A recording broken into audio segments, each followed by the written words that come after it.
Right, how about now? Is everybody able to see the screen? Yes. All right, thank you very much. So only the semester's we got 1 month left, so still getting the maybe by the very last class, I'll have this whole thing ironed out. Well, we're 3 minutes late. I'm going to get started. Uh, we're going to talk today. I've got fewer slides than normal. I intended to talk more about particular slides, but we may just to give you a forewarning, we may end earlier tonight than we normally do, just because I have fewer slides, and we'll see where we go. But talking about a few things, we've talked about, of course, the Reformation, what happened in the church and really in the world post-Reformation, how it impacted the church, how it impacted society more broadly. And then, of course, what happened to the Protestants with the separatists and the Puritans. We're going to talk a little bit more about that, but I wanted to talk mostly, or at least the first section tonight, about what's known as the Counter-Reformation. So, of course, we talked about how it impacted the Reformed Church, how it impacted politics, different social structures, and so on. But it also impacted the Catholic Church, as you might imagine. How do they react to it? You got to realize the Catholic Church going into the Reformation has significant influence over the population at large, both spiritually, politically, and so on. And now you have quite a bit of disapproval. You have churches splitting off. You have people leaving. You have even to some degree nations divided. I don't know if any of y'all traveled to Europe much or spent time, let's say, in the United Kingdom. I mean, over there, Protestant and Catholic means more than where you go to church on Sunday. Their whole, different social groups, even, right? They're different groups that have factions and in disputes between them. So a lot of powerful things happen during this period of time. And then, of course, the Catholic Church reacts to that. And this is known as the Counter-Reformation. So I want to talk a little bit about that, and how this impacted things. So Catholic reaction to the Reformation and the so-called Counter-Reformation. So one thing you might have heard of is what's called the Council of Trent. Wasn't any single event. The council was a series of actually 25 sessions that was held between 1545 and 1563. So, 18-year period, 25 sessions in northern Italy, with Trent as the main town, a few in Bologna, in Tuscany. And this was the called in response to the Reformation. So Catholic Church, Luther, Calvin, Zwingli, and others. There's a lot of social changes going on, as mentioned. So how does the Catholic respond to that? So they call the Council of Trent, which again was 25 sessions over this almost 20-year period. Northern Italy. The council, what did they ultimately conclude? Number of things. Council issued condemnations of what it defined to be heresies committed by Protestantism. So they said, okay, there's some things in this Reformation that are not right. It also made statements and clarifications of the church's doctrines and teachings. And these were far-reaching. Basically, everything that the reformers claimed, theologically at least, these addressed, the claims that came out of the Council of Trent, claims declarations. These addressed a wide range of subjects, including scripture, the biblical canon. There was some dispute, what we can now call the Apocrypha. Should these be considered in the Old Testament or not? Sacred tradition, original sin, justification, salvation, the sacraments, the Mass, and the veneration of saints. So, again, if you go to a Catholic church today versus a Protestant, these are still, I would say at the core issues that are disputed. And ultimately, they came out in not necessarily that there was new theology or teachings, really more clarification and, frankly, a re-emphasis of things that were already there. What else? Council made the Vulgate, which is the Latin 4th century late 4th century Latin translation of the Bible. They said this is the official example of the biblical canon and commissioned the creation of a standard version. So, at this time, the church was masses. Churches were in Latin. The Reformation started writing things in common language even prior to the Reformation. Guys like Wycliffe and others, they started doing biblical translations in common language. And so Catholic Church says, no, our official version is the Vulgate, which again is late 4th century Latin. That's what we're going to use. We got this standard version here. Ultimately, all of Catholic theology was maintained and defended at the council, included the veneration of Mary and the saints and the relics. So even that was one of the hotly disputed things. Different towns had relics of saints, veneration of Mary. This is something the reformers strongly objected to.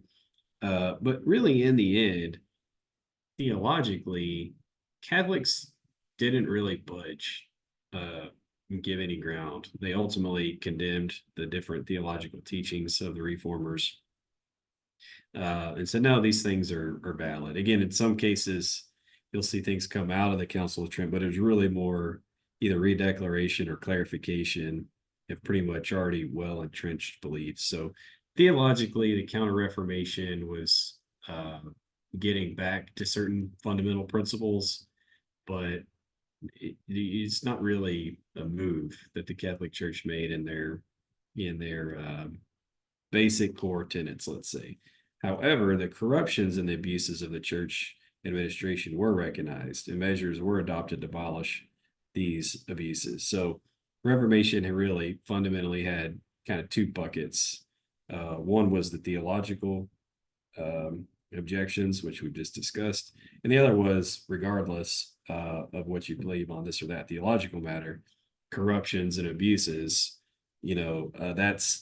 That's kind of a separate bucket, right? Because you can say, even if I agree or don't agree with these things, you ought not to be behaving in such a way, taking advantages of certain situations, whether it be priests and so on. So that was an issue that they did recognize, and measures were instituted to abolish that. So that's largely, in a few other ways we'll talk about, but that's ultimately what came out of the Council of Trent. That theologically, fundamental Catholic views were entrenched. We double down on those. Acknowledgement that there are some legitimate corruptions of the church, and let's work to purge those. And then also the education level of the clergy was recognized as a shortcoming, and ultimately seminaries for the proper training of priests were established as a result. So remember, we talked a bit about even a couple centuries prior, there was a lot of education for priests prior. Then you had a series of events. Well, number one we talked about is the Black Plague, which just wiped out a lot of people of all classes. There was basically a shortage of well-trained priests. So they were basically anybody who could wear a cloak and a collar got in the door. And then after that, the standard for priests wasn't so great. Education level wasn't so high. And so the reformers, as we mentioned, a lot of reformer priests, a lot of them were very well trained at the university level. These were PhDs, master's degrees, lawyers, and so on. Very, very well trained and educated. And they were given really sophisticated arguments. And Catholic Church responds by this, acknowledging that their own clergy needs, obviously, eliminate the corruptions, and we need to address the overall training and acumen, theological acumen of the priests. So that was addressed, and seminaries and certain standards were instituted as a result of that.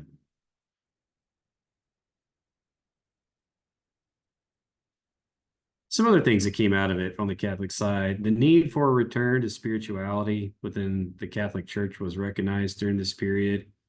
Some various teachers had ministries which focused on interior conversion to Christ, the deepening of prayer, and commitment to God's will. New religious orders were a fundamental part of the reforms. So you may have heard of some of these orders, such as the Capuchins, Augustinian, Recollects, Cistercian.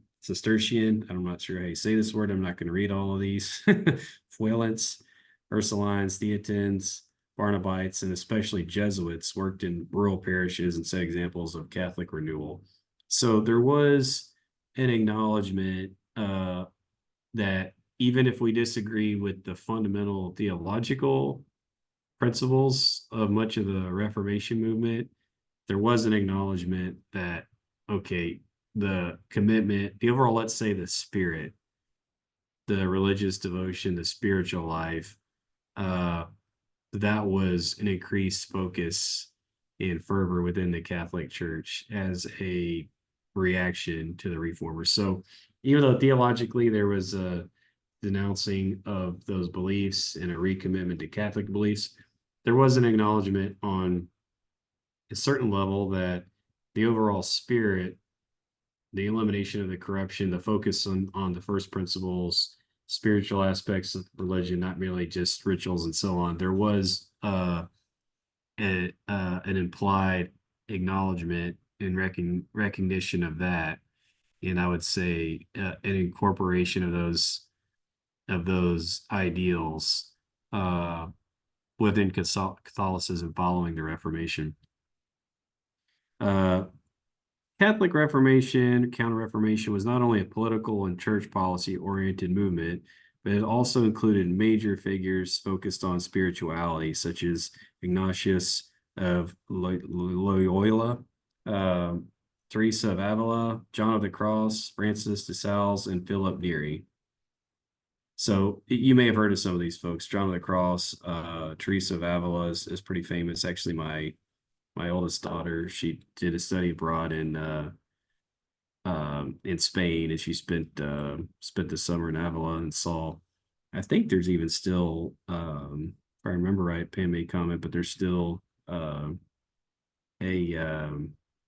I don't know if convent's the right word or monastery dedicated to Teresa of Avila. So these were really influential people, and this again with these folks, this was all in the wake of the Catholic Counter-Reformation. So it's increased intensity on the spiritual aspects of religious life were part of the Catholic Reformation. So focus just on one of those, Ignatius Loyola. Loyola, I gotta figure out how to say that word. Ignatius, a Spanish priest and theologian who founded the religious order called the Society of Jesus, which are the Jesuits, and became its first superior general. So if you know, there's a lot of I think the current Pope is actually a Jesuit, but within Catholicism, there's various religious orders, and they have different missions and goals and so on. And one of the largest, maybe the largest, is now called the Jesuits, which is again the Society of Jesus. And this was founded by Ignatius. And during this period of time, again, during the Catholic Reformation. So a little bit about him. He joined the army at 17 at the Battle of Pamplona in 1521. He was gravely injured when a cannonball hit his legs. During his recovery, he had a religious experience. Yeah, so it says at the bottom of my slide here. So within the Jesuits are the largest religious order within the Catholic Church. They are known for their emphasis on education. So many Catholic schools are Jesuit-based schools. My father-in-law, he's from Honduras, and he went to one of their big schools in Tegucigalpa, which is the capital, and that was a Jesuit school. So pretty much all over the world, there's Jesuit schools. And again, this is a religious order within Catholicism, and it's focused on a number of things. Obviously, they emphasize education, but this religious order and their principles and goals, this was, we say a product, but at minimum shaped by this period, this Counter-Reformation period. Yeah, I don't know if there's any thoughts or questions.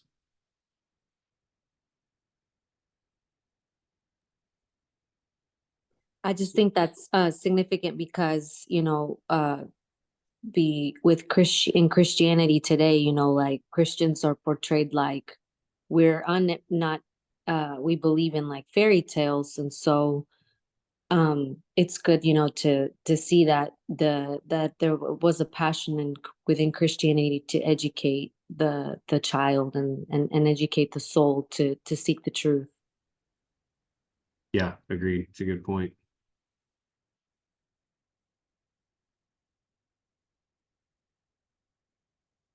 Anyone want to take a stab at pronouncing Loyola? I don't know.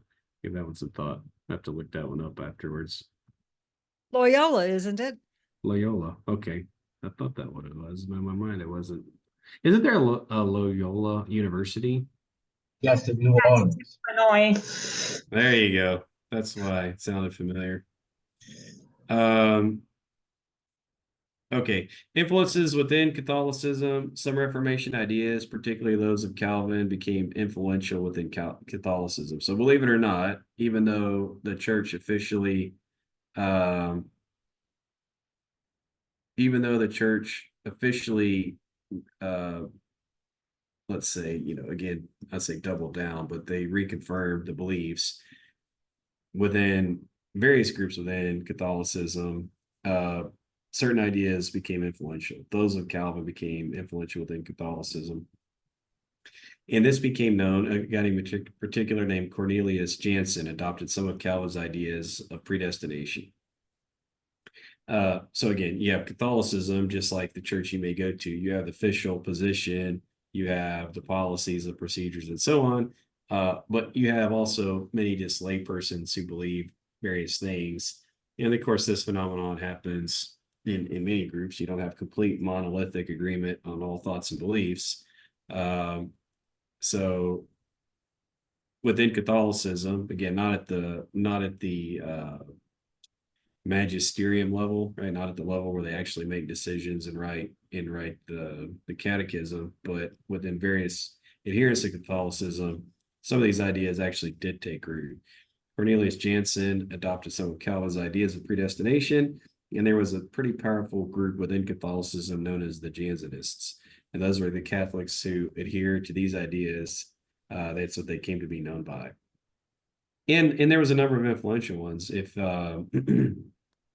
some of you may have heard of Blaise Pascal, he was a famous mathematician. Some of you may have heard of Pascal's wager, but he was a well-known Jansenist. So he actually was a Catholic, but also absorbed some of Calvin's ideas, which is a bit of, they're clearly at odds in some things. And as you might suspect, Jansenism was eventually condemned by the Catholic Church on the grounds that it undermined the free will of man and limited our ability to choose to be followers of Christ.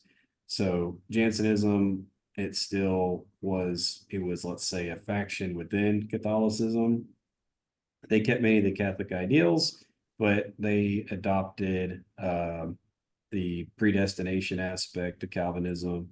And basically were really leaned heavily towards the sovereignty of God. So they basically said, as just as Calvin and some of his adherents basically emphasized the sovereignty of God, and less so. So we're basically, it's to God to choose you, and you're either called by that or not. And so this was a group of Catholics who adopted some of those beliefs. Ultimately, that was condemned, because I don't think they were long lived. They had a run during this period of time, 1600s, but ultimately condemned.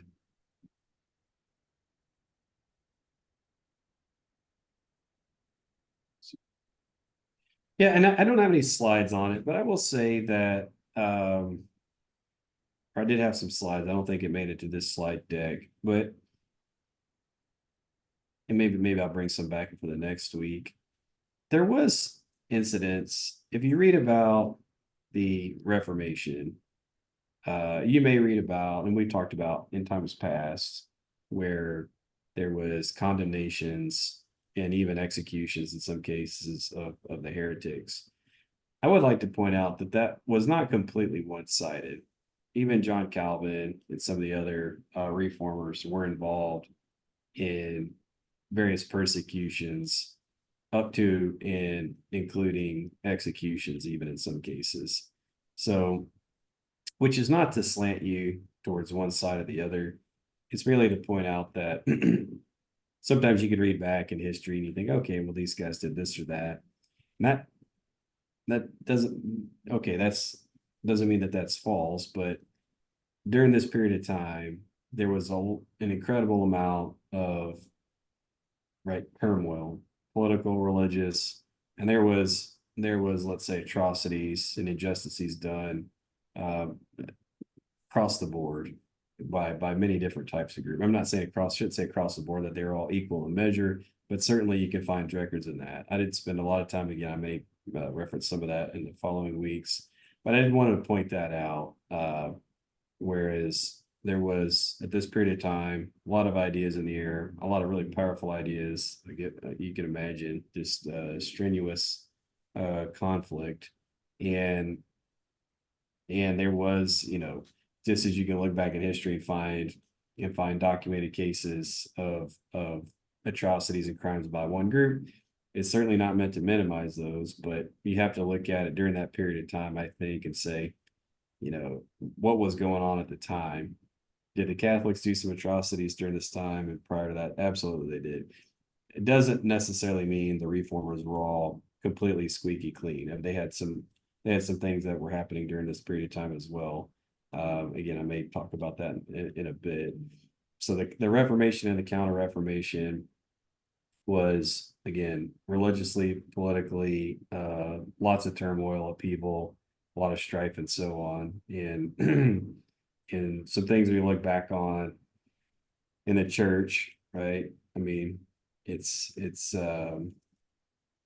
many good ideas and things I think happened and came out, and many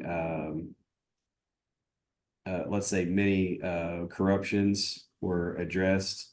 And so, when you look back at the Reformation and say, what is the total impact? I guess when I was younger and I started studying these things, I had a more simplistic sort of view on it, in that it was the evil Catholic Church and then the reformers got us back closer to truer Christianity. And I look at it now and I see there was a lot of truth, I think, that came from the reformers. At the same time, just like as you study anything in history, the heroes and the winners and so on it's not always so clear. I think, the story of the Reformation is a really influential, powerful one. And frankly, I think some lost opportunities in it, right? I think just as if any of y'all ever been through a dispute, a church split, a dispute of some type, there may be one group you are more aligned with and feels more right, but at the same time, that type of thing is never a fun thing to go through. And you can always look back and think it could have been done better, possibly with more love and consideration by both sides. And I guess that's my big picture take, not to color your view on it once too much one way or the other, but just to say, the church has never really been the same since the Reformation. And the things that motivated it certainly needed to be addressed. But at the same time, lots and lots of disputes, lots of turmoil, lots of fighting amongst Christians, brothers and sisters. That was pretty bad at that time. Atrocities done on both sides during the time, and frankly, for many centuries after. And so, yeah, it's certainly, schisms are no fun. The church was never meant to be fractured. So, yeah, I don't know if anybody has any thoughts or comments on that.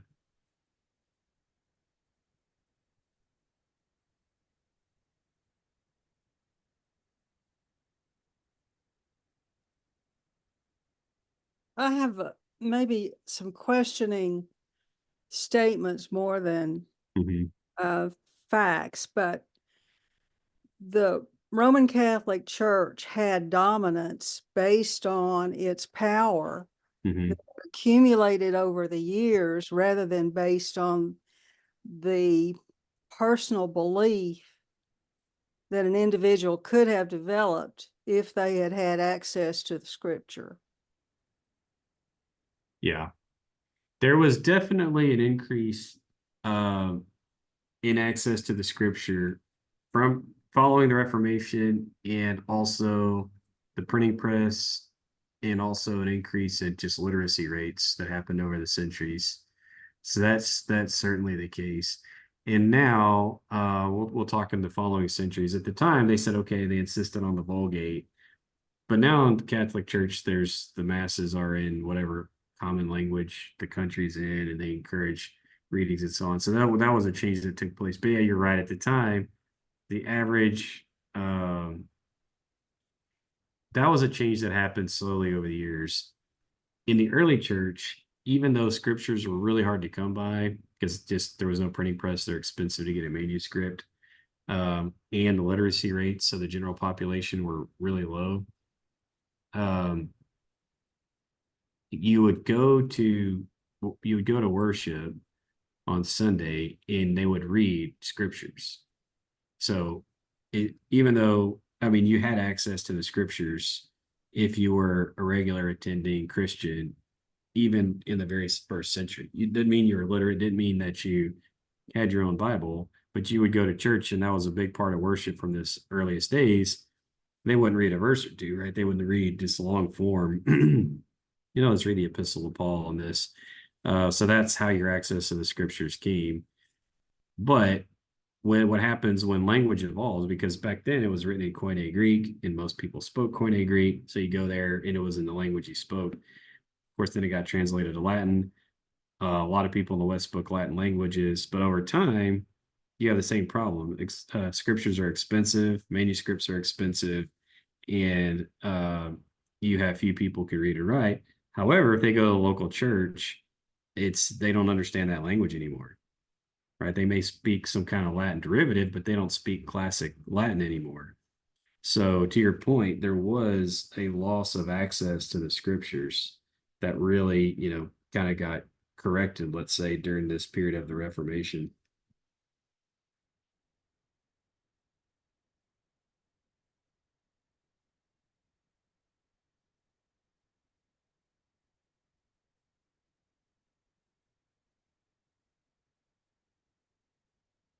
So religious and political climate. In the 17th century, religious beliefs and practices were a much larger influence on an average European than they are today. That's just a fact. During that era, almost everyone was vested on one side of the dispute or another, which was also closely tied to people's ethnicities and loyalties, as religious beliefs affected ideas of legitimacy of the political status of rulers. So again, we've talked about this before, the idea of state, church groups, and so on. These are all in modern American life. These kind of fit in little buckets we compartmentalize.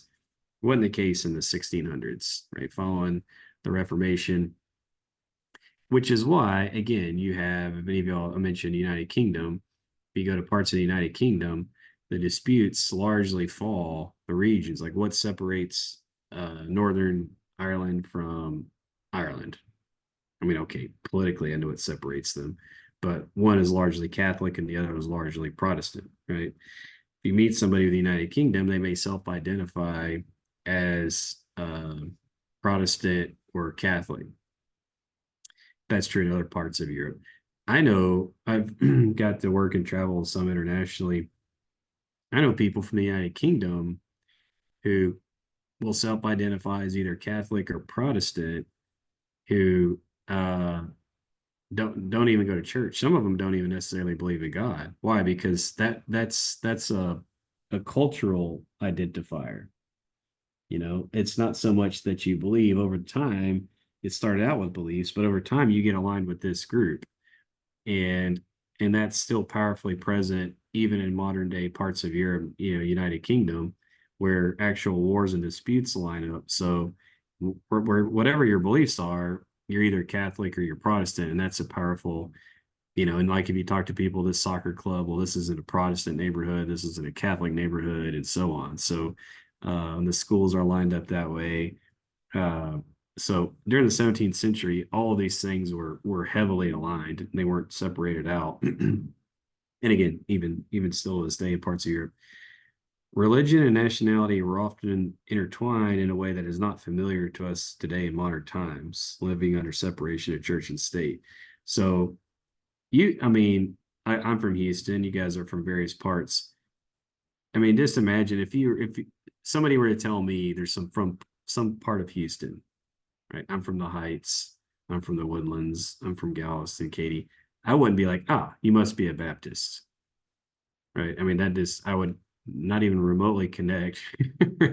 Or imagine even on a bigger scale, if you guys said you're from New Orleans, I wouldn't be like, you must be. I guess I might assume you're Catholic. There is some Catholic connection, but if you say I'm from Dallas or this and that, it's not linked in such a way in the United States. But again, over there, if you're from some region, some pocket, some nation, even, you might assume that somebody is Protestant, Catholic, and so on. So it was powerfully intertwined. And as you can imagine, you have political disputes, you have religious disputes, and these all also get intertwined. So a famous example, 30 Years of War, is a series of wars in Central Europe between 1648. It was one of the longest and most destructive conflicts in European history, as well as the deadliest European religious war, resulting in 8 million casualties. 8 million. That's the United States has never had a war even approaching that. Initially a war between various Protestant and Catholic states in the fragmented Holy Roman Empire, it gradually developed into a more general conflict involving most of the great powers. These states employed relatively large mercenary armies, and the war became less about religion and more about a continuation of the France-Habsburg rivalry for European political preeminence. So again, it's a war that is largely fought along these lines. This is not to say it's purely a religious war. There's always resources, state influence, and so on. But this was a war that there's other religious centered wars in Europe that left let's say embitterment between the various Christian groups.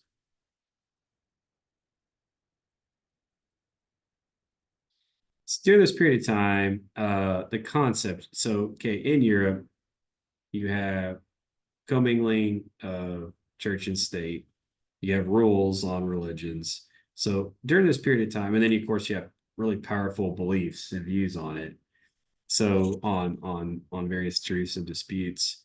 And so from this, the fundamental belief in the right to religious freedom arises. And then if you believe you know the truth and it's not being taught, you have the rise of global evangelism and the spread of Christianity. And this all happens, let's say, largely beginning in the Reformation and post-Reformation. So you see these things coming together, and a lot of the things are which are at the very root of even prior to the forming of the United States, but both the pilgrimages to the United States and the establishment of Constitution in other aspects of the United States are powerfully tied to these ideals that came out of the Reformation. Primarily one of them being religious freedom. Why would you pick up and sail across the ocean, 400 years ago to come to this new land? A lot of those folks are motivated by their desire for religious freedom. Also, evangelism, right? People are spreading the gospel all over the world. They're setting up missions all over the world. These ideas were very powerful. They took root. People felt compelled to spread them.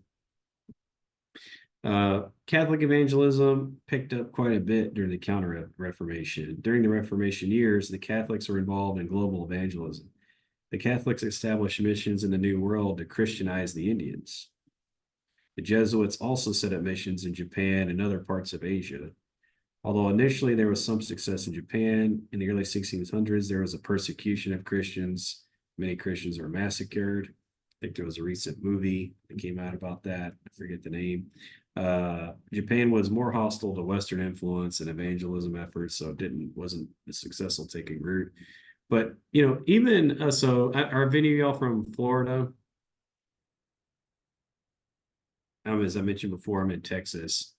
What are the earliest towns? I believe both in Florida, California, and Texas.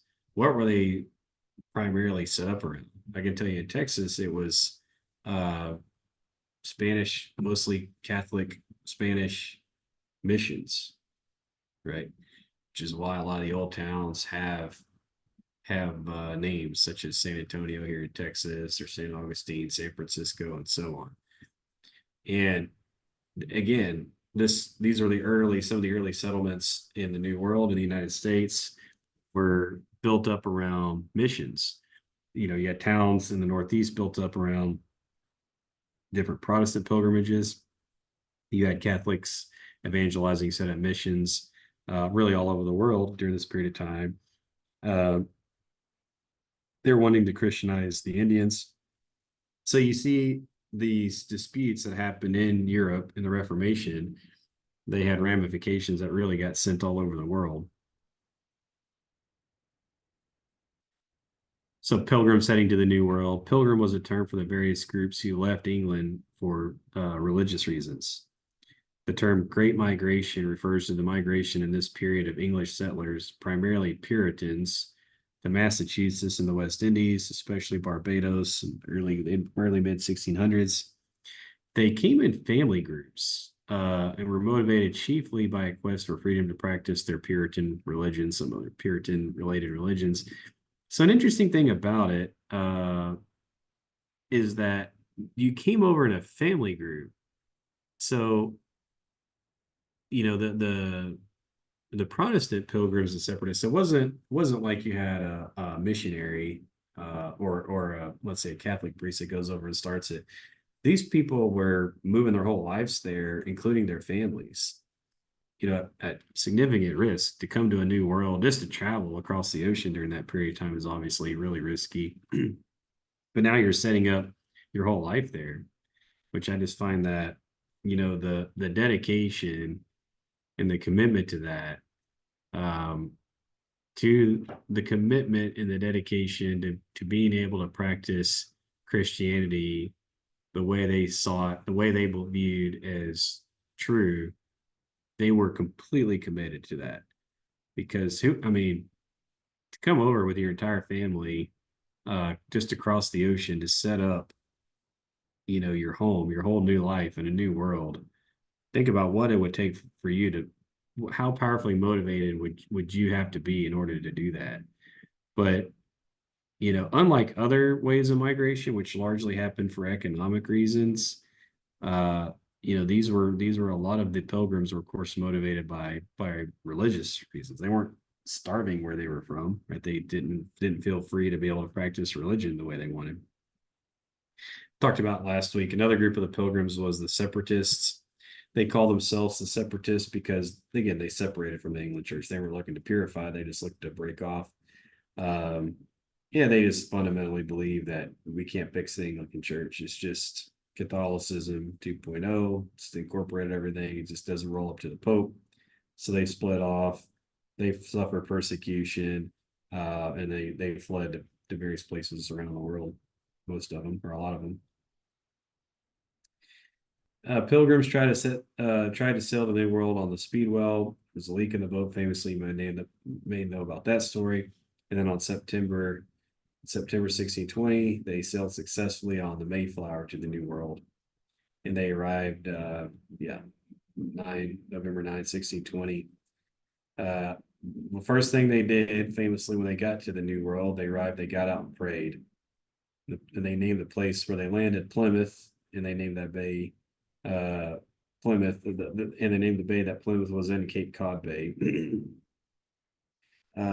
And one of the first written documents I think maybe the first, I shouldn't say the first, certainly one of the earliest, in order to establish a government system in Plymouth, the Pilgrims wrote the Mayflower Compact, and they elected William Bradford to be their governor.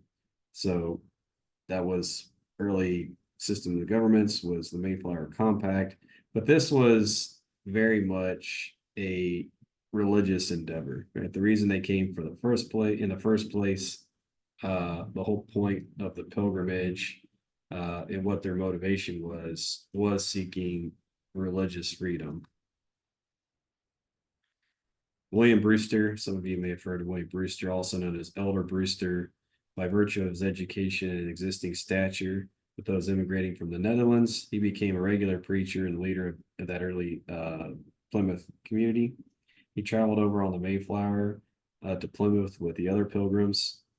and he was involved with the writing and signing of the first government of the Mayflower Compact, which we talked about. So he was an influential character, not even American. I guess you'd call this American history. He was prior to, of course, the formation by some period of time. He died more than 100 years prior to the Declaration of Independence, but these were the types of men and women that were involved, influential in the early development of the communities, which of course, led to the United States. I wanted to read a bit of the Mayflower Compact because, I'm not going to argue that, you may have heard it argue that, is the United States a Christian nation? What does that even mean? And there's disputes about it. And whatever you think about the Constitution, the modern United States, I'm not making an argument about that. My argument is that the motivation in the early concepts of the men and women who came over certain pockets that became the basis, or that was the basis, which ultimately became the United States. That was absolutely, religious ideals were absolutely powerful influencer and motivator for that. And so I just wanted to read a bit of the excerpt of the Mayflower Compact just to give, a bit of that sense. You say, what were these folks' motivations, and were these religious documents, again, the very first governance agreements that were developed? You can just read them and see what was the motivation of these men and women. So, and this is an excerpt from it. In the name of God, amen. We whose names are underwritten, the loyal subjects of our dread sovereign Lord King James, by the grace of God, of Great Britain, France, Ireland, King, Defender of the Faith, etc., having undertaken for the glory of God the advancements of the Christian faith in honor of our King and country, a voyage to plant the first colony in the northern parts of Virginia, do by these presents solemnly and mutually in the presence of God and one another covenant and combine ourselves together into a civic body politic for our better ordering and preservation and furtherance of the ends aforesaid, and by virtue hereof to enact, constitute, and frame such just and equal laws, ordinances, acts, constitutions, and offices from time to time as shall be thought most meet, convenient for the general good of the colony, and to which we promise all due submission and obedience. The witness whereof we have hereunto subscribed our names at Cape Cod, the 11th of November, in the year of the reign of our sovereign Lord King James of England, France, Ireland, and 18th in Scotland, and so on. So if you read it, you can see what is their ultimate goal here. It says, having undertaken for the glory of God and advancements of the Christian faith in honor of our King and country. So they've come here for the glory of God and for, in their mind, advancements of the Christian faith. That was their motivation. And of course, this is a political document. It goes on to talk about laws and ordinances and so on. But they didn't, again, now these things are separated so much in people's minds. You talk about law, you talk about church, you talk about work, and so on. And these are different buckets. You go to work, you don't talk about religion, you don't talk about politics. Right, we're talking politics, separation of church and state. We don't talk about it. When you go to church, you don't want to talk politics at church. Right? So we kind of have these places in modern society where we're free to talk about some things, and it's considered, kind of impolite to talk about other things. You go read the writings of the men and women at that time, and all this stuff just kind of bled all together. It didn't really talk about law without talking about God.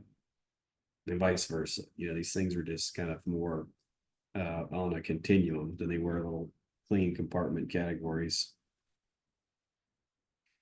And this is the point I was making earlier. It's often debated, point is whether or not the U.S. is a Christian nation. And regardless of how you answer that, there's no doubt that dominant motivation for many of the original settlers of the 13 colonies was the freedom to practice their Christian faith. The colonies themselves were largely Christian, and some had state-sponsored churches. Maryland, New York, North Carolina, South Carolina, Virginia, Connecticut, Massachusetts, New Hampshire. So why is Maryland called Maryland? Right, that was largely Catholics in Maryland, which is why they called it Maryland. Some of you may know, I don't remember, I know Pam, you studied this topic. Do you remember some of these other states, which denominations were largely prevalent in some of them. Yeah, so you had in Rhode Island, which it's missing off your list. They were the Baptists, like the Baptists were in Rhode Island. And then in Pennsylvania, you had the Quakers. Yeah. And the Puritans were over in Massachusetts. So yeah, you had religious groups separate from each other and who wanted to practice, like you were saying, practice their religious freedom. Yeah. Church services where, yeah, and the colonies were largely kind of structured around, and there was religious freedoms, sure, but they were largely organized around whatever particular belief was prevalent. Church services were held in a large building in the center of town, which was called the meeting house, and it was used for town meetings as well. Church services and religious services blended seamlessly with other town affairs. So basically, your town hall was also your church, right? You had one big town and church in the middle, and these just kind of served many functions, and so they blended together. The religious, the legal, political aspects of life. And it's interesting, I think if there hadn't been a Reformation, or if it hadn't gone in that order, what, and it's hard to play the what if game in history. I'm just simply saying that all of these things that came out, all these people that were motivated to go practice their Christian faith, was kind of overflow of disputes from the Reformation. And that was largely, so it's just how tightly, even though this was 5 centuries ago, how powerfully even our own country's history and development is linked to Reformation.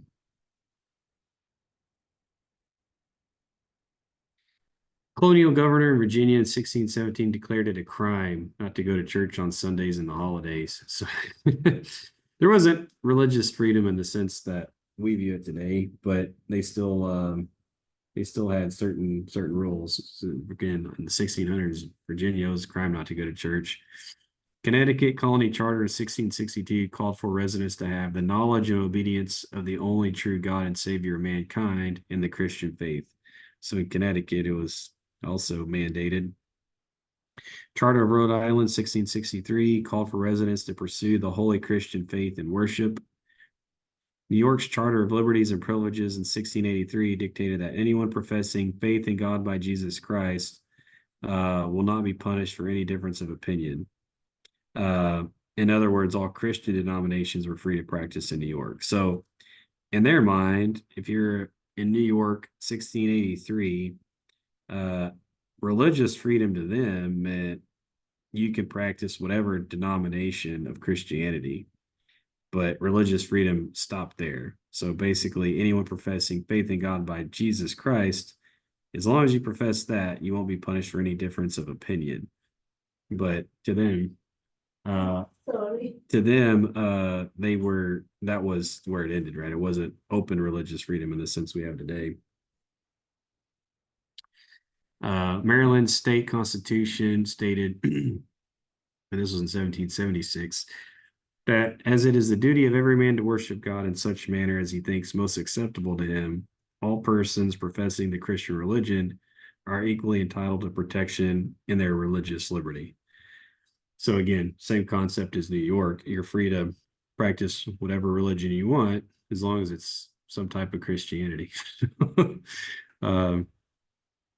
Delaware State Constitution, oath of office, also 1776. This was the Constitution to hold office in Delaware. So you had, when I'm about to read, you'd have to say, like, if it was me, Daniel, I was getting some type of oath of office, I'd have to say, I, Daniel, do profess faith in God the Father, and in Jesus Christ, his only Son, and the Holy Ghost, one God, blessed forevermore. And I do acknowledge the Holy Scriptures of the Old Testament and New Testament to be given by divine inspiration. So, again, today we would see this as maybe an oath minister might have to take, but this was in Delaware's constitution. This was part of the oath of office, which, I think maybe some of us reading it, that seems striking that that would be a requirement to hold office, but in the not too distant past, that was the case in the early United States.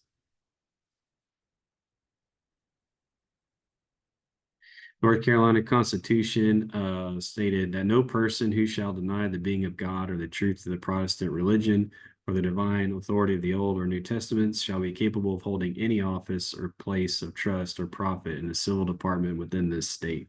So North Carolina was a bit more rigid. You had to be Protestant. You couldn't hold office if you weren't a Protestant. Pennsylvania Constitution required oath for elected representatives. Thus, the following: I do believe in one God, the creator and governor of the universe, the rewarder of the good and punisher of the wicked. And I do acknowledge the scriptures of the Old and New Testament to be given by divine inspiration.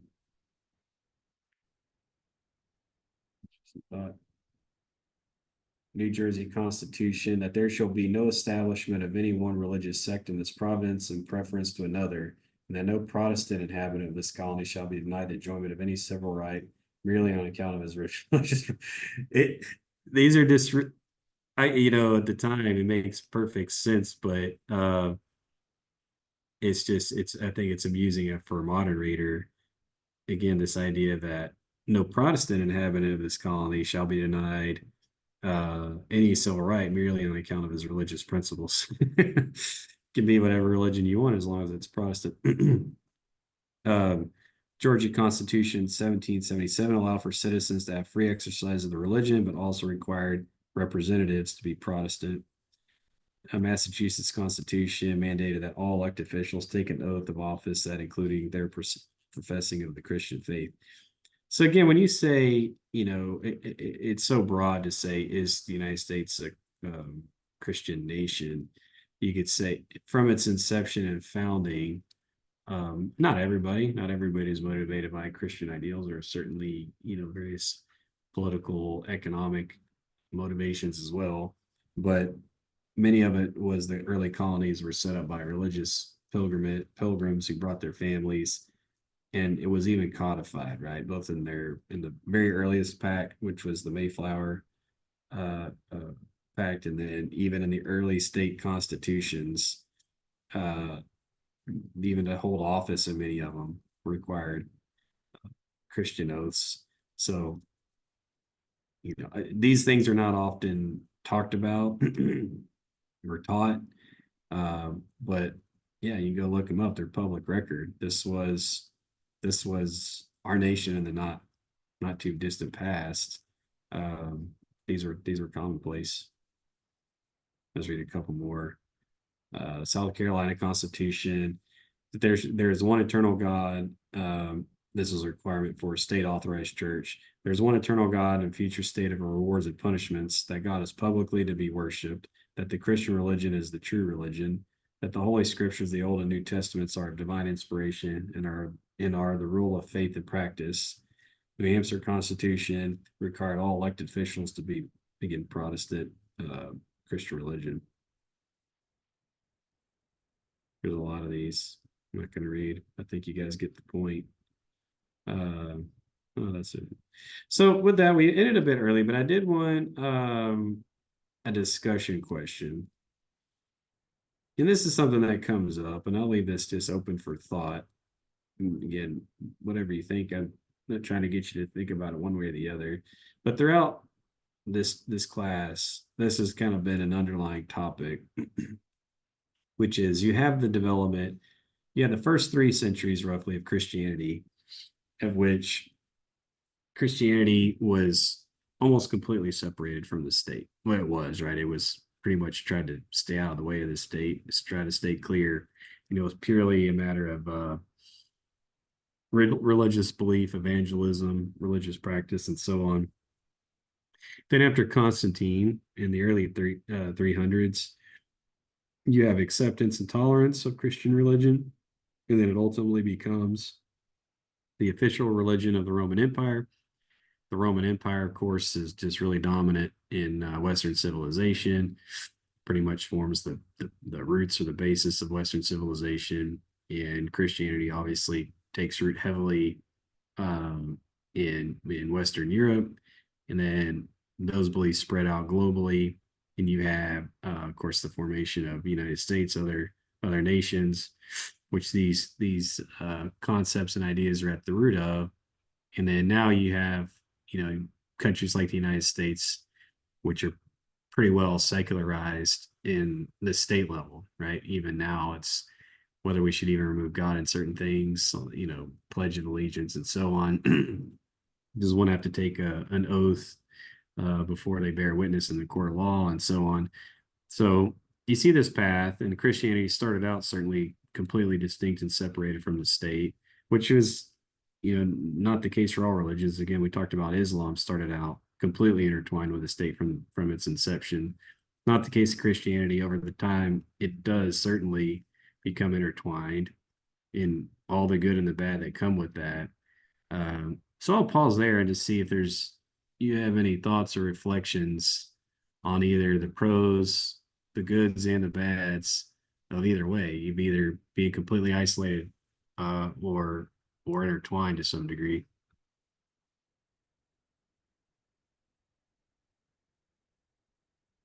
I think one question that I have discussed with I have a grandchild who's very much anti-religious, actually.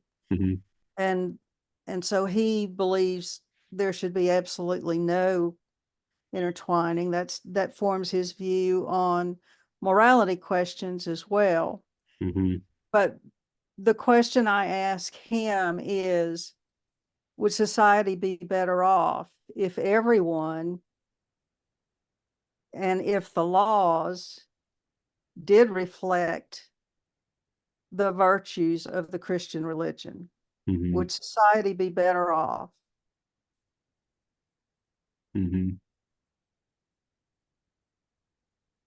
Yeah. My thought on it is that, if even if you have separation of church and state, you still vote according to your conscience, and you still want a rule of law aligned with your virtues. And those, if you are a Christian, of course, those are motivated by the Christian faith. And so, to me, it's right and good for you to vote according to your conscience. And for a Christian, that means voting. It doesn't mean you vote, you want the state and church to be aligned, but there's really no way to separate it. If you ask me what I think is morally right and just, and what should the state enforce, that's necessarily going to be shaped and motivated by the virtues I have in a basis of morality, which for me is rooted in the Christian faith. So even if I say I don't vote for this person or that person, I don't want them to make, whatever denomination the official rule, I still can't say there's certain things that I still can't abide, or still things I think some things should be enforced by the state. And so, yeah, I have to vote according to that. That's my view on it.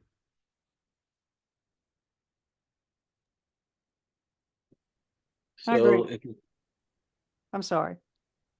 okay, Go ahead. you look at all laws and the foundation of all law, Mm-hmm. pull from biblical context. Everything foundational has been intertwined and has grown from that. So there's Mm-hmm. never ever been a separation, truly, from the foundation. It's based on morality, right? So we look at the morality of the laws. God's laws founded a way of life, and without that laws, there would be chaos. Yeah. And because we have some type of order, man tries to remove that order coming from the biblical foundation to separate itself from the church. even though they're intermingled, because the foundation of everything judicial is based off those practices, all the way back to putting your hand on the Bible, to um, um, sort of state your truth when you're doing your court proceeding. Mhm. So they've always intermixed it. The case now is to remove the church out of it, because that's what Satan's trying to do. He wants to remove the church, destroy the church, make no reference of the church, and remove the name of God from everything. So if we continue the path we do, then that just leads down to destruction, which ultimately is the demise before Christ's return. Mhm. So when we're talking about politics and voting, my thing is that you can only vote as a Christian with the things that line up biblically, and then you go from there. Yeah. If we try to put us in it, we'll never vote right. And that's a hard thing to do, but that's a hard thing that we have a choice in life, to have to challenge, to tell loved ones to live a certain manner, or to give their life to Christ, to stop doing what they're doing, um, because we love them enough to let them know that there is another way.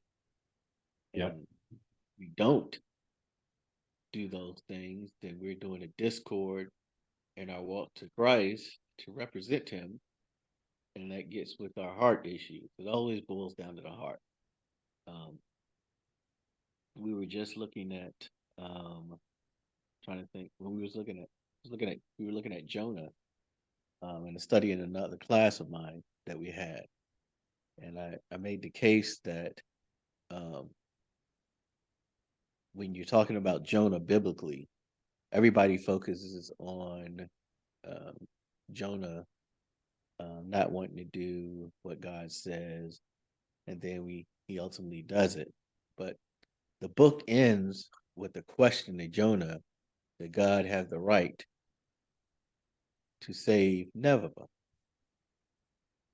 And when I kept reading it and reading the story as we studied, I truly believe the challenge that God presented to note Jonah, and reason why He chose Jonah is because of his heart. He had a hatred for Nineveh, and because he had that, God chose that specific thing to try to teach Jonah about his heart. Mhm. And because um, Jonah didn't want to release that anger, he didn't want to release that discord. Mhm. And one of the things that keeps us divided from God is that heart issue, that Mhm. that whole issue. And I believe the challenge was just presented to Jonah, just to remove that anger, to remove that hatred from himself. And he couldn't do it. He couldn't let it go. Even in the end, he could not let it go. And God asked him, "Don't I have the right to do what I do, to save 120,000 people, to save 6,000 or whatever the number of cattle, and so on and so on?" And he asked him that question: "Don't I, God, have that challenge to do? And why should you be angry?" So as we think about these things, and we move into and we look at David's heart, David always put his heart on the line for God. Mhm. He said, "Look at my heart, remove anything that's foul. You can examine, you can do everything, turn it upside down." And when we get into the narrative of everything, it's a heart issue. Mhm. And when we put our heart issue into politics, that's when we don't do it. We do just as they did with David, right? They didn't choose David. They wanted Saul. They didn't want to wait for David, because God said, "I had a choice. If you want a choice, I got one." But they chose Saul because of a heart issue, because what they desired, what they saw, not what God wanted. God gave them what they asked for, but it wasn't the perfect choice. Mhm. So Mhm. I think it boils down to a heart issue and a flesh issue that we have to really examine when we do these things. And it's a hard thing to do, to put your heart to God and ask Him to go inside, examine it, turn it upside down, put it on the table, operate on it, do everything you need to do, give it back to me after you examine it, and then make me right. Yeah. Those are good Then thoughts. then I can do what you need me to do. Then I can vote the way you want me to do. I can walk. I can preach the way you want me to preach. I can walk this thing, this Christian life, the way you want me to walk it. And it's a challenge. It's a Yep. challenge. And I'm It- just It's studying. I'm studying about that heart issue right now, so it's rude with me now. So I'm well, it sorry makes for. no, I appreciate those thoughts. Those are good thoughts. The other thing, I mean, you're talking about the heart issue that makes me, think is okay. So I go back and read these pacts, and on one hand, I've got different thoughts on it. On the one hand, you think, man, wouldn't it be great if, your society make these different proclamations and oaths, and that's just a requirement, right? You can say, okay, I believe in one true God, Father, Holy Spirit, and Jesus Christ, Son. So the different oaths we read. Um, the other hand, I think, well, aren't you just going to get if it's a requirement, how much of it is motivated by your own heart? Because if I desire political power and I'm politically, morally, nebulous, fine, I'll read this thing, right? I'll tell people what they want to hear. I'll read this thing. Uh, and so you think anytime if you say if it's a state mandated that you have to do this or that, that's to me it kind of flies in the face because as you were saying, it should be your own heart. It should be motivated by your heart. I guess I have different minds about it. On the one hand, it's like, man, it would be nice if there was we all in a society based around these ideals, and I certainly agree with that. I also think they need to be our own hearts, and motivating them, and not bureaucratic mandates. Just makes you wonder about the sincerity of it, for whatever it's worth. I mean, I see merit in kind of the different views on it. Oh, Hello. I lost heard somebody chatting, but they cut out.